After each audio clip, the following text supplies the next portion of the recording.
Hello and welcome back to the Deep Dive. We know the UK has been trying to attract global talent for years, right? But well, sometimes the process felt a bit tricky. Today, though, we're diving into something new and pretty bold, the UK's Global Talent Initiative. It seems like a really serious attempt to bring the brightest minds to the UK, so let's unpack how it works. It really is a significant move, strategically speaking. It's aimed squarely at bringing in those top-tier researchers, engineers, creative types, and understanding the mechanics. Why now is pretty crucial if you're interested in global innovation. Definitely. So let's start with the core. This 54 million global talent fund, that sounds substantial. How's it structured? And what makes it different this time around? Right, so the fund itself, it's spread over 5 years, kicks off in 2025-26, and it's managed by UK Research and Innovation, UKRI. But the really groundbreaking part, it covers 100% of eligible costs. 100%. Wow. What does that actually include? Yeah, pretty much everything. We're talking relocation, the research expenses themselves, even the full visa fees for the researchers and their families.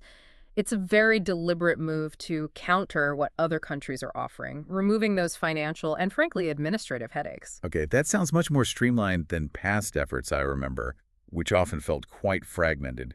Does this centralized approach really tackle those old bottlenecks? It seems designed to. Before the pathways existed, but navigating them could be, well, a maze. This aims to centralize that support. So a top scientist in Bangalore or an AI expert in Silicon Valley, the path to the UK should feel much, much simpler. Makes sense. Cut the red tape. Exactly. Make the whole journey smoother. So the money and moving parts seem covered. But what about getting them in? The visa itself. Does the Global Talent Visa fit into this simplification? Oh, absolutely. The Global Talent Visa is key here. It's specifically for people already seen as leaders or potential leaders in fields like academia, research, arts, digital tech. And its big advantage is flexibility. You can change jobs, even employers, without needing a new visa stamp. Plus, there's no minimum salary requirement. Ah, that's interesting. Why no salary floor? Well, think about it. For a groundbreaking researcher or a unique artist, their value isn't always a simple salary figure, right? It's about their potential impact, their innovation. Oh. This lets them focus on that without the income constraints you see in other visa routes. Okay, that connects the dots. So we have the funding, a flexible visa. Yeah. But how does the UK actually, find these people? Is it just waiting for applications? No, there's a proactive element too. That's where the Global Talent Task Force comes in. The task force. Okay, what's their role? Their job is basically identification and attraction.